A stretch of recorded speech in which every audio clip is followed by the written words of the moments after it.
If there's one thing I learned this year, it's that youth mistreatment of the elderly is not to be tolerated. Don't so much as smirk in their presence, and certainly don't stand passively before them. The young kid with a smirk on his face. There's something aggressive about standing there. There's also something aggressive about fatally sucker punching an old man, but I haven't heard the Today Show speak even a single minute about this story. Hardly anything from other national media outlets either. Makes you wonder why one was one of the biggest manufactured scandals of the year, and the other is national non-news. At the Frederick County Fair in Maryland on Friday, two teenage brothers, one 15 and one 16, assaulted a 59-year-old man. The incident ended with the 15-year-old landing a sucker punch to the man with video of the hit posted on Snapchat. I won't show the full video considering the attack was lethal. I have linked the video in the description if you want to view it for yourself, but you can see that the man in black is standing perpendicularly to his attacker coming in on the right. There's a hard punch to the face. The man is then out cold on the ground, and the attacker looks like he spits on him afterward. According to the state's attorney, this incident was unprovoked, but it had been developing for a brief period of time. The older brother had also punched the man just a few minutes prior. There was a punch that was delivered to the back of the head by the 16-year-old. At that point in time, there was a number of minutes that elapsed after that, at which point in time you all saw the video.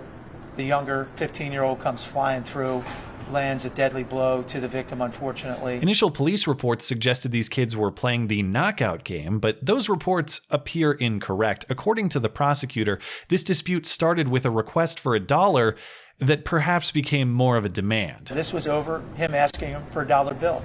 Now, obviously, there was some degree of dialogue that occurred after that, and it was negative dialogue. Who said what?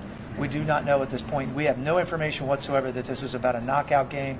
This was all over a couple of kids asking this man for $1, and there was something that broke bad after that. The brothers are currently facing assault charges, and considering the death, the prosecutor says a manslaughter charge is likely, and there's still the unsettled question of whether to try these teens as adults. As far as the victim, according to a GoFundMe page from the family, he was airlifted to a trauma center after suffering severe brain damage. He did survive until the afternoon the next day, but succumbed to his injury with his mom, dad, and sister by his side. It's a tragic story, one I suspect we'd hear much more about if it suited particular political narratives, but that's beside the point of a grieving family whose brother and son was, by all accounts, unjustifiably and randomly targeted for violence that turned out to be fatal. There is one thing that's worse than ignoring this story outright, though, and that's twisting it to suit your politics and then amplifying it. There are still some factual gaps in the investigation. What exactly happened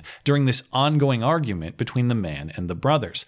And the race hucksters of Twitter are already jumping on them to capitalize. The original tweet posting the brief Snapchat video of the incident characterizes it this way. A white supremacist tried to racially antagonize a group of black kids at the Frederick County Fair in Maryland.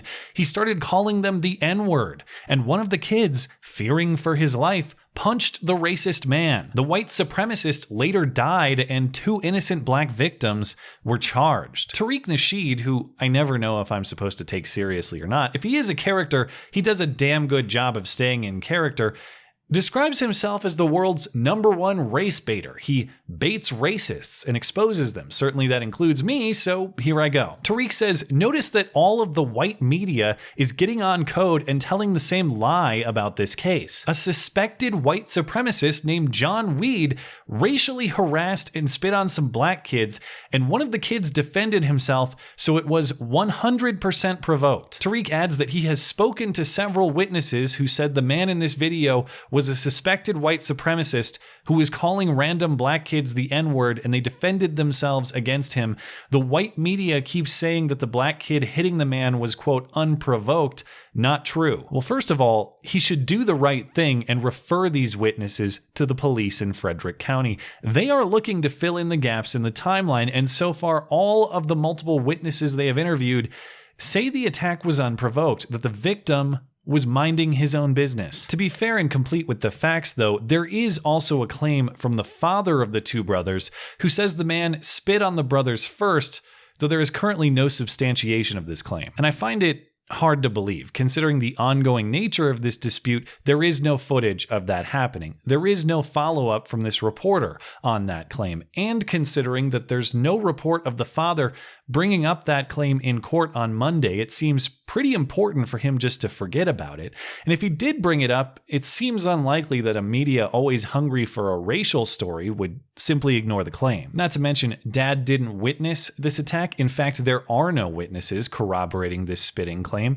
And of course, Dad is playing for a particular team in this dispute. But for the sake of argument, let's say Tariq and Dad are right about the facts. Let's say the man did call the brothers the N-word. Let's say he did spit on them at some point. From what we can observe, it's still a massive stretch to call this a case of justified self-defense. Legally speaking, that won't fly in Maryland. Maryland is not a stand-your-ground state. In Maryland, there's a duty to retreat, and it's clear these kids could have left this lethal encounter at any time by simply turning around and walking away. But let's set the legal technicality aside. Let's consider what makes for justified use of lethal force from a purely philosophical perspective. Generally speaking, there needs to be a reasonable fear of imminent, serious bodily injury to justify the use of lethal force. I've had it explained to me as the AOJ principle. Your attacker needs to have the ability and the opportunity to attack you, and you need to be in jeopardy. So for example, a child threatening to punch me